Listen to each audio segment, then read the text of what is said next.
اعوذ باللہ من الشیطان الرجیم بسم اللہ الرحمن الرحیم الحمد للہ رب العالمین بارئ الخلائق اجمعین باعث الانبیاء والمرسلین والصلاة والسلام والتحیۃ والاکرام علی سیدنا و مولانا ابی القاسم محمد وعلی آلہ الطیبین الطاہرین المعصومین المظلومین ولعنۃ اللہ علی اعدائہم اجمعین اما بعد فقد قال اللہ الکریم فی الذکر الحکیم یا ایہا الذین آمنوا استجیبوا للہ وللرسول اذا دعاکم لما یحییکم۔ عزیزان گرامی، حالات کے پیش نظر آپ حضرات کی نزدیک سے زیارت کرنے سے قاصر رہا، لیکن پروردگار عالم نے ایک اور موقع دیا اور ایک دوسری نوعیت کی توفیق عطا کی کہ آپ سے ہم کلام ہو رہے ہیں اور پروردگار عالم سے دعا کرتے ہیں کہ پروردگار ہماری ان محنتوں کو قبول کر، کیونکہ اب سے یعنی جس دن یہ بات آپ کے سامنے پہنچائی جا رہی ہے اس کے تقریباً 2 سے 3 دن کے بعد ایام علی علیہ السلام شروع ہو رہے ہیں، ایام امیر المؤمنین علیہ السلام شروع ہو رہے ہیں۔ لہٰذا اسی اعتبار سے بہت ہی مختصر وقت میں آپ حضرات کے سامنے کچھ باتیں عرض کر رہا ہوں۔ بات بہت ہی مختصر کروں گا کیونکہ سوشل میڈیا پر بہت زیادہ طولانی بات مناسب ہی نہیں ہے، لوگ بھی خستہ ہو جاتے ہیں اور ظاہر ہے کہ پڑھنے والے کو بھی مشکل کا ہی سامنا کرنا پڑتا ہے۔ لہٰذا بس چند معروضات آپ حضرات کے سامنے عرض کروں اور اس کے بعد مصائب کے کچھ جملے مختصر انداز میں پیش کر کے اپنی بات کو تمام کروں۔ قرآن مجید میں پروردگار عالم نے ارشاد فرمایا کہ اے مومنو، اے ایمان لانے والو، اللہ اور اس کے رسول کی بات کا جواب دو جس کی طرف وہ تمہیں پکارتے ہیں، اور وہ کس چیز کی طرف تمہیں پکارتے ہیں کہ جو چیز تمہیں حیات دیتی ہے۔ یعنی پروردگار عالم کے سارے دستورات، پیغمبر اکرم اور اہل بیت علیہم السلام کی ساری تعلیمات اس لیے ہیں کہ ہم مردہ سے زندہ ہو جائیں۔ اگر ہم ان تعلیمات پر عمل نہیں کر رہے تو ہم مردہ ہیں، اور اگر ہم ان تعلیمات پر عمل کر رہے ہیں تو ہم زندہ ہیں۔ ہم مردہ کس معنی میں ہیں؟ ممکن ہے کوئی یہ اعتراض کرے ہم تو چل رہے ہیں، ہم تو کھا رہے ہیں، ہم تو سو رہے ہیں اور اسی کا نام حیات ہے ہماری زبان میں۔ تو اس کا جواب یہ ہے کہ جسے ہم حیات کہتے ہیں خدا اسے حیات نہیں کہتا۔ جسے ہم حیات کہتے ہیں اہل بیت علیہم السلام اسے حیات نہیں کہتے۔ خدا کے یہاں حیات کچھ اور ہے، موت کچھ اور ہے۔ ہمارے یہاں حیات کچھ اور ہے، موت کچھ اور ہے۔ ہمارے یہاں یہ ہے کہ اگر کوئی کھا رہا ہے، کسی کی سانس آ رہی ہے، کسی کی دل کی دھڑکن ابھی موجود ہے، باقی ہے، تو وہ زندہ ہے۔ اور اگر کسی کی دل کی دھڑکن نہیں ہے تو وہ مردہ ہے، کسی کی سانس نہیں آ رہی تو وہ مردہ ہے۔ لیکن نہیں، قرآن مجید میں اگر کسی کے پاس قرآن مجید کی زبان میں پروردگار عالم کے نزدیک، اہل بیت علیہ السلام کے نزدیک اگر کسی کے پاس ایمان نہیں ہے تو چاہے وہ چل رہا ہو، چاہے وہ کھا رہا ہو، چاہے وہ سانس لے رہا ہو، وہ زندہ نہیں ہے بلکہ چلتی پھرتی لاش ہے۔ قرآن مجید کی زبان میں اہل بیت علیہم السلام کی تعلیمات میں زندہ وہ ہے کہ جو خدا کی بات پر لبیک کہے۔ اہل بیت علیہم السلام کی زبان میں زندہ وہ ہے کہ جو اہل بیت علیہم السلام کی بات پر لبیک کہے، اور اگر کسی نے ان کی بات پر لبیک نہ کہا تو وہ مردہ ہے، اس کا دل بھی مردہ ہے اور وہ بالکل مردہ ہے، گویا کہ وہ ایک چلتی پھرتی لاش ہے، اس کے وجود کا کوئی فائدہ نہیں ہے۔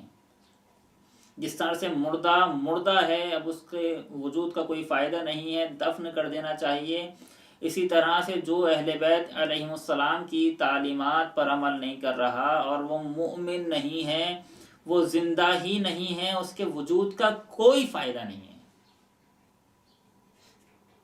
اور اسی کی طرف امیر المومنین علیہ السلام اپنی ساری زندگی اس زمانے کے لوگوں کو اور بعد میں آنے والی ساری نسلوں کو یہ بتاتے رہے، دیکھو ہم حیات بانٹ رہے ہیں، حیات ہمارے در سے ملتی ہے، زندگی ہماری چوکھٹوں پر سجدہ کرتی ہے، آؤ ہم سے زندگی لو، آؤ ہم سے حیات مانگو، ہم تمہیں زندہ کریں گے۔ اور ہمیں زندہ کرنے کے لیے وہ خود شہید ہو گئے۔ یہ عجیب مرحلہ تھا، ہمیں زندگی دینے کے لیے وہ خود شہید ہو گئے، انہوں نے خود اپنے آپ کو معرض شہادت پر قرار دیا کہ میں اور آپ زندہ ہو جائیں۔ یہ عجیب مرحلہ ہے، کاش ان الفاظ پر بات ہو بیٹھ کر کہ کس طرح سے انہوں نے جہاں پر ہمیں اپنے آپ کو فنا کر دینا تھا، وہاں پر انہوں نے اپنے آپ کو شہادت کے معرض پر لا کر قرار دیا اور شہید ہو گئے، اور خود ظاہری اعتبار سے اس دنیا سے چلے گئے ہمیں زندہ کرنے کے لیے تاکہ ہم زندہ ہو جائیں۔ امیر المومنین علیہ السلام کو اپنی زندگی میں بہت سارے مسائل کا سامنا کرنا پڑا، صرف اس لیے کہ ہمیں حیات دیں، ہم زندہ ہو جائیں، بہت سارے مسائل۔ ایک طرف اشارہ کر رہا ہوں، شاید آپ نے کبھی اس زاویے سے بات نہ سنی ہو، سنیے گا۔ ہم نے امیر المومنین علیہ السلام کا جب تاریخ پڑھی اور امیر المومنین علیہ السلام کو جب زمانہ پڑھا تو ہم نے دیکھا کہ امیر المومنین علیہ السلام نے جب ظاہری اعتبار سے خلافت سنبھالی ہے تو 3 گروہوں سے سامنا ہوا ہے، اور اتفاق کی بات یہ تھی کہ تینوں گروہ مسلمان تھے۔ پیغمبر نے بھی بہت سارے گروہوں کا سامنا کیا، لیکن پیغمبر کے مقابل پر جتنے بھی تھے سب مشرک اور کافر تھے۔ امیر المومنین علیہ السلام نے بھی مختلف گروہوں کا سامنا کیا، 3 گروہوں کا سامنا کیا، تینوں مسلمان تھے۔ یہ عجیب بات ہے، وہاں کافروں سے سامنا ہو رہا ہے، امیر المومنین علیہ السلام بھی پیغمبر کی سیرت ہی کو آگے بڑھا رہے ہیں کہ یہ جو خود ایک موضوع ہے، کس معنی میں آگے بڑھایا امیر المومنین علیہ السلام نے پیغمبر کی سیرت کو؟ امیر المومنین علیہ السلام پیغمبر ہی کی سیرت کو آگے بڑھا رہے ہیں، لیکن امیر المومنین علیہ السلام کے مقابل پر کافر نہیں مسلمان تھے۔ یہ ہوا کیا تھا؟ مسئلہ یہ تھا کہ پیغمبر کے زمانے میں منافقین موجود تھے، لیکن منافقین نے اپنے آپ کو چھپا رکھا تھا۔ امیر المومنین علیہ السلام نے اپنے زمانے میں آ کر وہ منافقین کہ جنہوں نے اپنے چہروں پر نقاب ڈالی ہوئی تھی، امیر المومنین علیہ السلام نے ان نقابوں کو بہت ہی آسانی سے الٹ دیا اور اب منافقین آشکار ہو گئے۔ بہرحال امیر المومنین علیہ السلام نے اپنے زمانے میں مسلمانوں سے جنگ کی ہے، مسلمانوں سے سامنا ہوا ہے امیر المومنین علیہ السلام کا۔ ناقصین، قاسطین، ناقصین، مارقین، یہ 3 گروہ ہیں۔ ایک گروہ وہ ہے کہ جس نے پیمان توڑا، اصحاب جمل، ایک اصحاب صفین، اور ایک اصحاب نہروان، 3 گروہ ہیں۔ 3 گروہوں کا میں نے آپ کے سامنے نام لیا، تینوں مسلمان۔ لیکن عزیزان گرامی، بات یہ کہنا چاہ رہا تھا، یہاں تک تو آپ سب نے سنا ہوگا، بات یہ کہنا چاہ رہا تھا امیر المومنین علیہ السلام کے زمانے میں صرف 3 گروہ نہیں تھے، امیر المومنین علیہ السلام کا سامنا صرف 3 گروہوں سے نہیں تھا، بلکہ ایک اور گروہ سے تھا کہ جس کا تذکرہ خود امیر المومنین علیہ السلام نے نہج البلاغہ میں فرمایا، اور یہی چوتھا گروہ سب سے زیادہ خطرناک گروہ تھا۔ اور عجیب بات یہ ہے کہ اگر یہ چوتھا گروہ نہ ہوتا تو یہ 3 گروہ بھی امیر المومنین علیہ السلام کے مقابل پر نہیں آ سکتے تھے، اگر یہ چوتھا گروہ نہیں ہوتا۔ اب نام لے رہا ہوں 4 گروہوں کے: ناقصین، قاسطین، مارقین اور ساقطین۔ اصحاب جمل، اصحاب صفین، اصحاب نہروان اور ساقطین، یعنی خاموش رہنے والے، جنہوں نے ہر موقع پر سکوت اختیار کیا، یا ہماری زبان میں جنہوں نے ہر موقع پر اپنے آپ کو نیوٹرل ثابت کیا کہ نہ ہم ان کی طرف ہیں اور نہ ہم ان کی طرف ہیں۔ یہی گروہ خطرناک ترین گروہ تھا۔ ساقطین کہ جنہوں نے حجت خدا کے مقابل پر، توجہ فرمائیں، مسئلہ سکوت کا نہیں ہے۔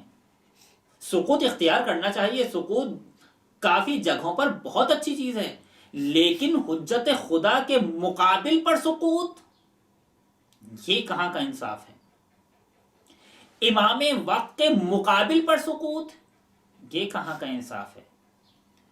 خدا کی آیات کے احیاء کے مقابل پر سکوت، یہ کہاں کا انصاف ہے؟ امیر المومنین علیہ السلام کے مقابل پر سکوت، امیر المومنین بلا رہے ہیں، آؤ میرے ساتھ آؤ، میرا ساتھ دو، میں اپنے لیے نہیں تمہارے لیے بلا رہا ہوں۔ کاش پھر بار بار یہ جملے کہتا ہوں کہ کاش ان جملوں پر کبھی بات ہو۔ امیر المومنین علیہ السلام کو لوگوں کی بالکل ضرورت نہیں ہے، بالکل ضرورت نہیں ہے۔ خود آواز دی کہ لوگوں کی کثرت مجھے کوئی فائدہ نہیں دے سکتی۔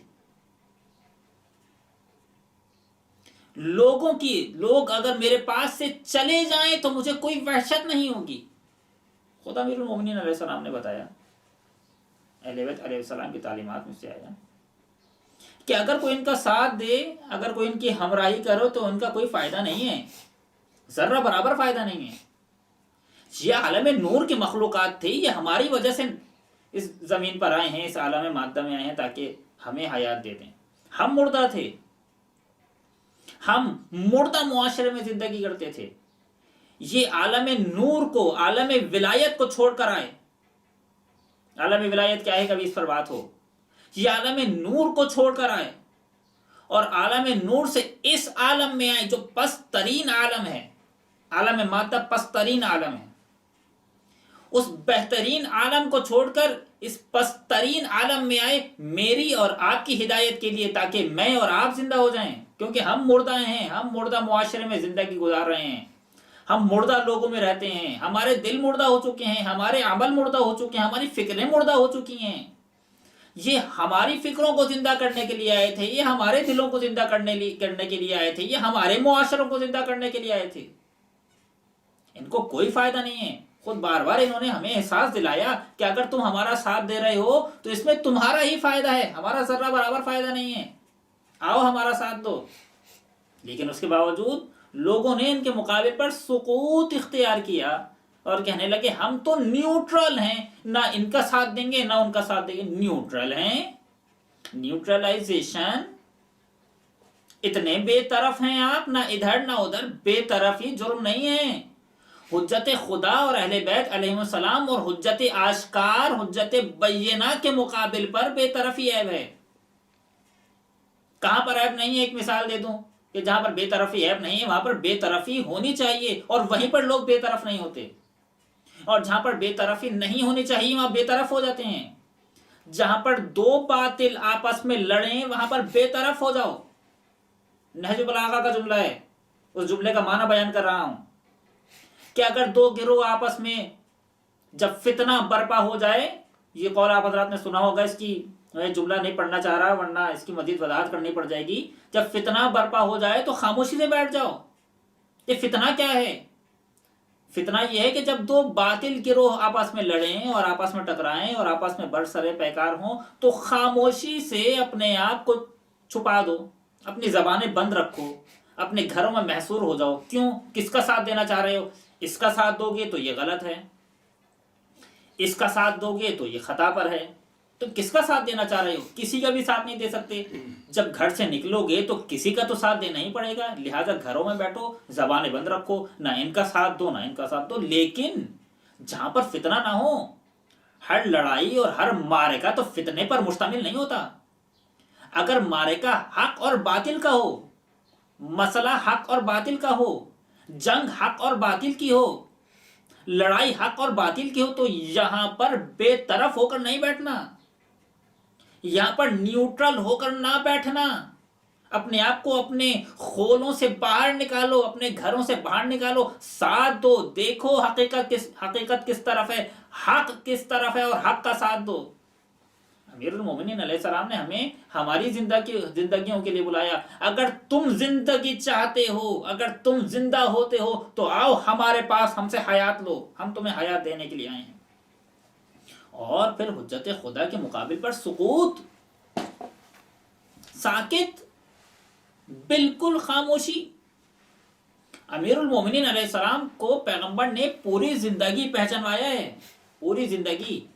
یہ جو ہم سنتے ہیں کہ پیغمبر نے حجت الوداع کے موقع پر فرمایا من کنت مولاہ فہذا علی مولا، یہ تو 1.25 لاکھ کے مجمع میں فرمایا تھا۔ اس سے پہلے پیغمبر کی ساری زندگی اہل بیت کو پہچانوانے میں گزر گئی، ساری زندگی۔ آپ اگر پیغمبر کی تاریخ کا جائزہ لیں تو پیغمبر اکرم صلی اللہ علیہ وآلہ وسلم نے کوئی ایسا موقع نہیں چھوڑا کہ جہاں پر امیر المومنین اور اہل بیت علیہ السلام کو پہچانوا سکتے تھے اور پیغمبر نے نہیں پہچانوایا۔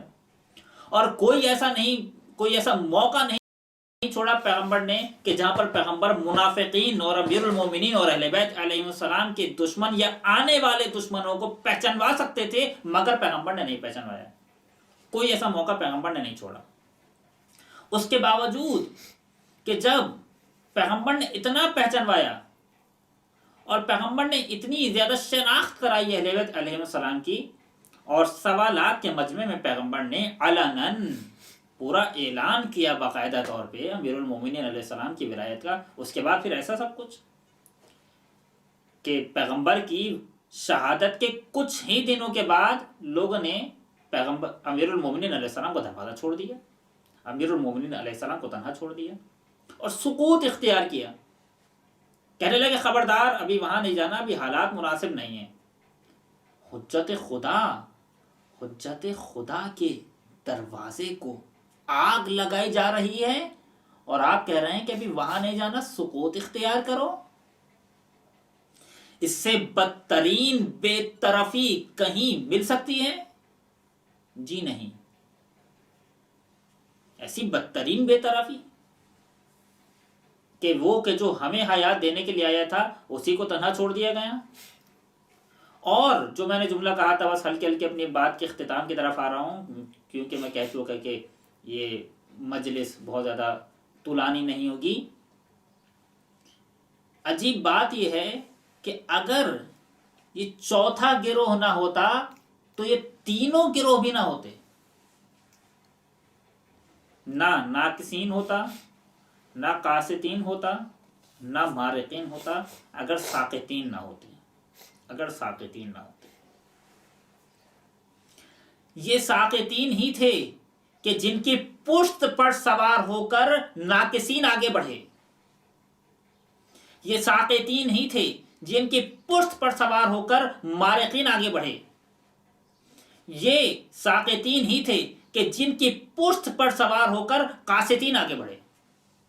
یعنی یہ ساقطین تھے کہ جنہوں نے ہر موقع پر اپنے سکوت کی بنیاد پر اپنی پشت آگے کی، اور یہ سارے ظالم ان کی پشت پر سوار ہو کر اہل بیت علیہ السلام کے مقابل پر آئے اور اہل بیت علیہ السلام کو تنہا کر دیا۔ یہ عجیب تھے۔ اور ایک اور عجیب بات کروں کہ ایسا نہیں تھا کہ یہ جو ساقطین تھے، یہ جو سکوت کرنے والے تھے، یہ بیچارے بے وقوف تھے، ممکن ہے کوئی یہ کہے کہ بے خرد تھے، بے عقل تھے، عقل نہیں تھی ان کے پاس، اگر عقل ہوتی تو دیکھتے حق کہا تھا باطل کہا تھا. نہیں، مسئلہ یہ نہیں تھا، دلیل دوں گا اس بات پر. مسئلہ یہ نہیں تھا کہ یہ بیوقوف تھے، مسئلہ یہ نہیں تھا کہ یہ بے طرف تھے، مسئلہ یہ نہیں تھا کہ ان کو معلوم نہیں تھا، یہ حق جانتے نہیں تھے. اگر ان کو دنیاوی معاملات میں چھوڑا جائے تو ان سے زیادہ عقل مند کوئی نظر نہیں آتا. اگر دنیاوی معاملات اور دنیاوی معاوضات انجام دیں تو ان سے زیادہ کوئی عقل مند نظر نہیں آتا، ان سے زیادہ کوئی منافع حاصل نہیں کرتا. ذرا ان کو دنیاوی بازار میں چھوڑ دیجئے، پھر دیکھیے کیا سے کیا کرتے ہیں، کہ کتنا بہترین معاوضہ انجام دیتے ہیں، یہ کتنی بہترین خریداری کرتے ہیں. یہاں پر تو یہ بیوقوف نظر نہیں آتے، دنیاوی معاملات میں اتنے خیرات مند، دنیاوی معاملات میں اتنے عقل مند، اور جب دین کا معاملہ آ جائے تو بیوقوف. ایک بام دو ہوا، یہ تو ہو نہیں سکتا. یہ بہرحال بھی ساقطین تھے کہ جنہوں نے ہر موقع پر وہ حالات ایجاد کیے کہ کچھ معدودہ افراد حق کو تنہا کرتے ہیں. کیونکہ یہ بات آپ کو بیان کر دوں، باقاعدہ طور پر جو پہلے نمبر پر اور سر فہرست امیر المومنین علیہ السلام کے دشمن تھے وہ زیادہ نہیں تھے. دشمنوں کی بات کر رہا ہوں، دشمن زیادہ نہیں تھے. پھر ہم کہیں کہ پھر اتنے سارے لوگ امیر المومنین علیہ السلام کے مقابل پر کیوں تھے؟ سارے مقابل پر آنے والے سارے اس معنی میں دشمن نہیں تھے. اصل دشمن تو کچھ تھے، باقی یا بکے ہوئے تھے یا ڈرے ہوئے تھے یا سکوت کیے ہوئے تھے. جو کمزور تھے، ایمان میں کمزور تھے تو ڈر گئے، چلے گئے باطل کی طرف. ایمان میں کمزور تھے، بک گئے، خرید لیا گیا، چلے گئے باطل کی طرف. سکوت اختیار کیا، چلے گئے باطل کی طرف. یہ ساقطین دنیاوی معاملات میں جتنا آگے تھے، دین کے معاملات میں اتنا ہی پیچھے تھے. البتہ نتیجے میں ان کو ان کی دنیا بھی نہیں ملی. قدرت کا قانون ہی یہی ہے کہ اگر حق کو چھوڑ کر دنیا کے پیچھے بھاگو گے تو دنیا بھی نہیں ملے گی. اور اگر دنیا کو چھوڑ دو گے حق کی خاطر تو دنیا ساتھ ساتھ آئے گی تمہارے، دنیا پیچھے پیچھے آئے گی. کر کے تو دیکھو ایک تجربہ، یہ تجربہ مفت ہے، یہاں پیسے نہیں لگتے. یہ تجربہ انسان کر کے تو دیکھے. امام حسین علیہ السلام نے عمر سعد سے کہا کہ عمر سعد ایسا نہ کرو، چلو ہمارے ساتھ. کہنے لگا نہیں، میرے بیوی بچے خطرے میں ہیں. امام نے فرمایا عمر سعد تمہارے بیوی بچوں کی میں ضمانت لوں گا، کچھ نہیں ہوگا. میرا گھر تاراج کر دیا جائے گا، میرا مال سب کچھ تاراج کر دیا جائے گا، کب پریشان نہیں ہو، میں ضمانت لیتا ہوں.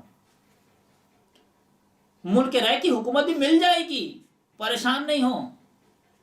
پھر بھی کہنے لگا نہیں، وہ نسیہ ہے جو آپ بات کر رہے ہیں یہ نقد ہے، وہ ادھار کی بات کر رہے ہیں آپ یہ نقد ہے.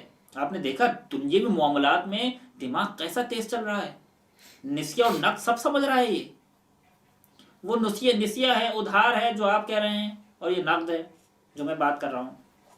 امام حسین علیہ السلام نے فرمایا عمر سعد تجھے ملک رائے کی گندم بھی نصیب نہیں ہوگی.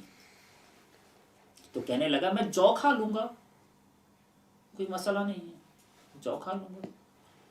پھر اسے دنیا بھی نہیں ملی.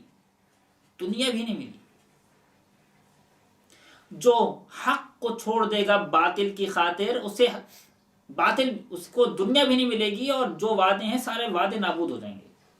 ایسے ہی ہوا. اور اگر کوئی حق کا ساتھ دے گا، باطل کو چھوڑ دے گا، دنیا کو چھوڑ دے گا، تو دنیا اس کے قدموں تک آئے گی. ایسی بے انتہا مثالیں ہیں کہ اب ان مثالوں میں نہیں جانا چاہ رہا، کہ جنہوں نے دنیا چھوڑ دی اور دنیا ان کے قدموں تک آئی، اگرچہ انہوں نے دنیا کو ذرہ برابر اہمیت نہیں دی. یہ الگ موقع، یہ الگ مسئلہ. بہرحال اگر یہ لوگ نہ ہوتے، سقوط کرنے والے نہ ہوتے، تو نہ قاسطین ہوتے، نہ مارقین ہوتے، نہ ناقصین ہوتے. دنیا میں بہترین، دنیا میں عمدہ ہیں یہ لوگ. ایک مثال بیان کروں یہاں پہ تاریخ سے، کہ اگر یہ لوگ نہ ہوتے، اگر جو میں نے جملہ کہا تھا اس کی وضاحت کے لیے، کہ اگر یہ ساقطین نہ ہوتے تو تینوں گروہ نہ ہوتے، اور اہل بیت علیہ السلام تنہا نہ ہوتے. کیونکہ سب سے بڑی تعداد ان چاروں گروہوں میں سب سے بڑی تعداد جو تشکیل دے رہی تھی وہ ان ساقطین اور چوتھے گروہ کی تشکیل دے رہی تھی. یعنی اگر آپ تعداد دیکھیں، ناقصین تعداد میں اتنے نہیں تھے، اصل ناقصین کہ میں بیان کر رہا ہوں، اصل لوگوں کی بات کر رہا ہوں. ہوتا ہے نا کہ کرکٹ گراؤنڈ میں کچھ لوگ ہوتے ہیں جو کھیلتے ہیں، باقی سب تو تماشائی ہوتے ہیں. سب تھوڑی کھیلتے ہیں، سب تماشائی ہیں، کچھ لوگ ہیں جو کھیل رہے ہیں. اسی طرح سے امیر المومنین علیہ السلام کے جو مقابل پر تھے کچھ لوگ تھے، باقی سب تو تماشائی تھے. ناقصین، قاسطین، مارقین. ناقصین کی تعداد بہت کم تھی، قاسطین کی تعداد بہت کم تھی، مارقین کی تعداد کم تھی. اصل تعداد جو تشکیل دے رہی تھی ان تماشائیوں کی تعداد تھی. یہی ساقطین، کہ اگر یہ تالیاں نہ بجاتے تو ناقصین کامیاب نہ ہوتے. اگر یہ بیٹھ کر تالیاں نہ بجاتے تو مارقین اور قاسطین کامیاب نہ ہوتے. انہوں نے اہل بیت کو تنہا کیا. انہوں نے وہ زمینہ فراہم کیا کہ اس زمینے پر آ کر لوگ اہل بیت کو تنہا کر دیں. اگر یہ زمینہ فراہم نہ کرتے تو لوگ اہل بیت کو تنہا نہ کرتے. وہ جو جملہ ہے آپ حضرات نے 1000 مرتبہ اس کی تشریح سن لی ہوگی، وَلَعَنَ اللَّهُ أُمَّةً سَمِعَتْ بِذَلِكَ فرضیت میں، جو خاموش رہے سننے کے بعد بھی راضی ہو گئے، ان پر بھی لعنت ہو. یہ چوتھا گروہ ہے کہ جس کی اتنی زیادہ مذمت آئی ہے زیارات میں اور تاریخ میں اور روایات میں. یہ چوتھا گروہ تھا جس نے سنا، جو ایسا نہیں ہے کہ جانتے نہیں تھے حق کیا ہے. میں اس کی وضاحت کر چکا. دنیاوی معاملات میں ان سے زیادہ کوئی سمجھدار نہیں تھا، دین کے معاملے میں اتنے بیوقوف ایسا نہیں تھا. سب جانتے تھے، جاننے کے باوجود وہ زمینہ فراہم کیا کہ ناقصین بھی آ کر اس پر اہل بیت کو تنہا کر دیں، قاسطین بھی آ کر اہل بیت کو تنہا کر دیں، مارقین بھی آ کر اہل بیت کو تنہا کر دیں. ایک مثال بیان کروں اور اپنی بات کو سمیٹ کر بالکل آخری مراحل پر لے جاؤں. جنگ صفین کے بعد ایک شخص سرزمین شام میں داخل ہوا. سرزمین شام میں جہاں حاکم شام حکومت کرتا تھا، اور اس نے کسی کے پاس اپنی اونٹنی دیکھی. یعنی ناکا. اونٹنی کو کہتے ہیں ناکا، اونٹ کو کہتے ہیں جمل. اس نے دیکھا کہ اس کا ناکا کسی کے پاس ہے. اس نے جا کر ادعا کیا کہ یہ ناکا جو تمہارے پاس ہے یہ میرا ہے. اس نے کیسی باتیں کر رہے ہو؟ کہ تم نے مجھ سے یہ ناکا چھینا تھا، یہ ناکا مجھے واپس کرو، میں اپنے ناکے کو خوب پہچانتا ہوں. سرزمین شام میں اس نے جا کر یہ ادعا کر دیا، یہ دعویٰ کر دیا. وہ شامی تھا جس کے بعد اس کا ناکا تھا. اس نے کہا نہیں یہ میرا ہے. پھر ہوا یہ کہ بات کھنچتی چلی گئی، حاکم شام تک بات پہنچی کہ بھیا آپ فیصلہ کیجیے. حاکم شام نے کہا ٹھیک ہے، گواہیاں لے کر آؤ. یہ شخص گواہیاں لے کر آیا اور جو شامی شخص تھا وہ بھی گواہیاں لے کر آیا. یہ دونوں گواہیاں لے کر آئے. یہاں تک کہ یہ بیچارہ غریب الوطن تھا تو اس کے حق میں کسی نے گواہیاں نہیں دیں، اور وہ چونکہ شامی تھا اس کے حق میں سب نے گواہیاں دی تھیں. اور سب نے بتایا کہ یہ جمل اس کا جمل ہے، اس کا جمل نہیں ہے. معاملہ طے پا گیا، اس کے حق میں فیصلہ دے دیا گیا. اب یہ بیچارہ مایوس ہو گیا کہ یہ ناکا تو میرا تھا، سب نے گواہی دے دی کہ جمل اس کا ہے. جب بات تمام ہو گئی تو حاکم شام نے اس شخص کو قریب بلایا اور قریب بلا کر اس کو کہنے لگا دیکھو علی کو جا کر یہ بتا دینا کہ میں ان لوگوں پر حکومت کر رہا ہوں جن کو یہ بھی نہیں معلوم کہ جمل اور ناقے میں فرق کیا ہے. مسئلہ سمجھ میں آیا؟ جس پر ان تمام لوگوں نے گواہی دی تھی وہ ناکا تھا، جمل نہیں تھا. اور سب لوگوں نے گواہی دی تھی کہ یہ جمل اس کا ہے. یہاں پر حاکم شام نے کہا کہ جا کر علی کو بتا دینا جب تک ایسے لوگ میرے ساتھ موجود ہیں علی کامیاب نہیں ہو سکتا. ان لوگوں کی بنیاد پر میں حکومت کر رہا ہوں کہ جن کو یہی نہیں معلوم کہ بدھ کے دن جمعے کی نماز نہیں ہو سکتی. میں ان لوگوں پر حکومت کر رہا ہوں کہ جن کو یہی نہیں معلوم کہ کل ایمان کا مسجد سے رابطہ نہیں ہوگا تو کس کا مسجد سے رابطہ ہوگا. میں ان لوگوں پر حکومت کر رہا ہوں کہ جن کو اگر یہ بتا دیا جائے کہ کل ایمان پر نماز جمعہ میں صلوات نہیں، نعوذ باللہ لعنت کرو، تو یہ بھی کرنے کو تیار ہو جائیں گے. میں ان لوگوں پر حکومت کر رہا ہوں کہ جن کو تمیز نہیں ہے ذرہ برابر صحیح اور غلط کی. ایسا نہیں ہے. سخت ترین حالات کا سامنا کرنا پڑا امیر المومنین علیہ السلام کو ان لوگوں کے ہوتے ہوئے، ساقطین کے ہوتے ہوئے، جو نیوٹرل تھے، کہ جنہوں نے اپنے آپ کو نیوٹرل قرار دیا. بس بات اپنی تمام کر رہا ہوں، نئی بات ذکر نہیں کرنا چاہتا ورنہ بات پھیل جائے گی. بات کو سمیٹ رہا ہوں. امیر المومنین علیہ السلام اپنی ساری زندگی لوگوں کو حیات کی طرف بلاتے رہے. امیر المومنین علیہ السلام کے بعد سارے امام لوگوں کو حیات کی طرف بلاتے رہے. آج حضرت بقیت اللہ علیہ السلام ہمیں حیات کی طرف بلا رہے ہیں. آؤ اپنے دلوں کو زندہ کرو، اپنے دلوں کو زندہ. مردہ ہو چکے ہیں تمہارے دل، ہمارے ذکر سے زندہ ہوتے ہیں. ہماری تعلیمات پر عمل کرو، تمہارے دل زندہ ہو جائیں گے، تمہاری روحیں زندہ ہو جائیں گی، تم زندہ ہو جاؤ گے. کاش وقت ہو بعد میں ہم بیان کریں کہ زندگی ہوتی کیا ہے. زندگی حیات یعنی انسان حی، یعنی انسان دراک فعال، جو درد بھی کر سکتا ہو، جو فعل بھی انجام دے سکتا ہو. درد کیا کر سکتا ہو، فعل کیسے انجام دے سکتا ہو، یہ صرف میں نے ایک ہیڈ لائن بیان کی ہے. آپ علماء سے جا کے پوچھیں، اس کی کبھی وضاحت ہوگی کہ حیات کیا ہے اور کہ کس حیات کی طرف بلا رہے تھے. حیات صرف کھانے پینے کا نام نہیں ہے. میں نے حیات کی تعریف اور ڈیفینیشن بیان کی. حیات سونے کا نام نہیں ہے، حیات باتیں کرنے کا نام نہیں ہے. حیات در کو فعل کا نام ہے حیات. یعنی درد بھی کر رہا ہو انسان اور فعال بھی ہو، اپنے درد کے مطابق عمل بھی کر رہا ہو. اسی کو کہتے ہیں حیات. امیر المومنین علیہ السلام اسی حیات کی طرف ہمیں بلا رہے تھے. آؤ حیات لے لو. لیکن نہیں، لوگ امیر المومنین علیہ السلام کے پاس نہیں آئے. بس کچھ جملے سن لیجئے امیر المومنین علیہ السلام کی مظلومیت کے.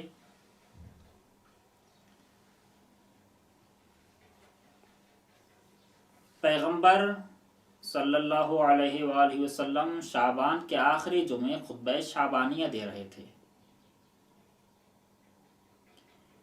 خطبہ شعبانیہ دیتے دیتے آواز دی علی. خطبہ شعبانیہ جس خطبے میں پیغمبر نے ماہ رمضان کی فضیلتیں بیان کی ہیں.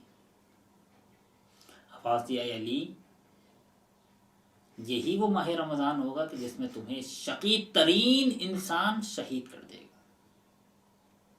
اور ہاں، ہوا بھی ایسے ہی. کائنات کے شقی ترین انسان نے امیر المومنین علیہ السلام کو شہید کر دیا.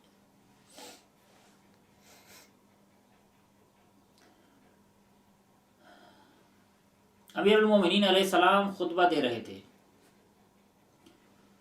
خطبہ دیتے دیتے امام حسن علیہ السلام کو مخاطب کیا. آواز دی، بیٹا ذرا بتاؤ ماہ رمضان کے کتنے دن گزر گئے؟ آواز دی، بابا 17 دن گزر گئے. بیٹا کتنے دن باقی رہ گئے؟ کیا بابا 13 دن باقی رہ گئے. وہ وقت قریب ہے.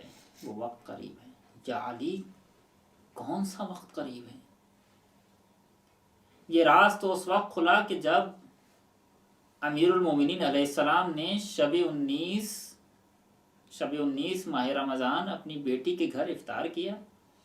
بیٹی نے نمک لا کے رکھا اور دودھ لا کے رکھا تو امیر المومنین علیہ السلام نے فرمایا، بیٹی تمہیں معلوم نہیں ہے تمہارے باپ نے ایک وقت میں 2 چیزوں سے افطار نہیں کیا؟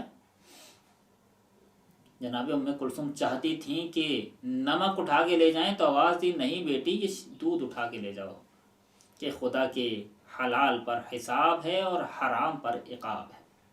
اور افطار کرنے کے بعد علی کبھی صحن میں آتے ہیں، کبھی حجرے میں جاتے ہیں، آسمان کی طرف دیکھ کر کہتے ہیں، یہی وہ رات ہے. بیٹی نے پوچھا، بابا کون سی رات ہے؟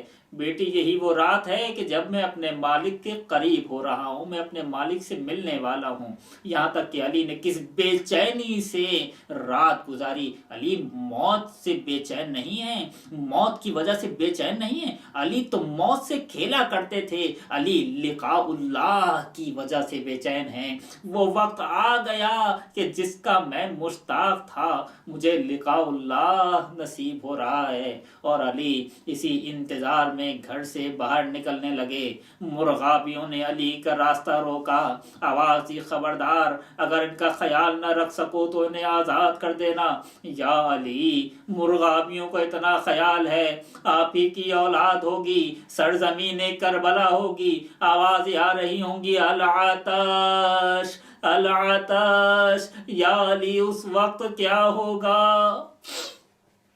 اس وقت کیا ہوگا جب حسین اپنے چھوٹے سے بچے کو لے کر جائیں گے اور کہیں گے اگر مجھ پر رحم نہیں کھاتے، لم ترحمونی فرحموا ھذا الطفل، اگر مجھ پر رحم نہیں کھاتے تو اس بچے پر رحم کھا لو، یہ پیاسا ہے۔ یا علی، جانوروں کو پیاسا نہیں دیکھ سکتے، آپ کی اپنی اولاد کہہ رہی ہے العطش، آئے کیسے برداشت ہوا ہوگا۔ علی مسجد میں آئے، ابن ملجم کو بیدار کیا، گلدستہ اذان پر آئے، آخری اذان کی آوازیں بلند ہو رہی ہیں، اللہ اکبر اللہ اکبر۔ ابھی آوازیں بلند ہو رہی تھی اذان کی، تھوڑی دیر بعد آوازیں بلند ہوئی، تہدمت واللہ ارکان الہدی وانتصمت اعلام التقی، ہدایت کے ارکان منہدم ہو گئے، قتل علی المرتضی، علی قتل ہو گئے، آج مجسمہ ایمان جا رہا ہے۔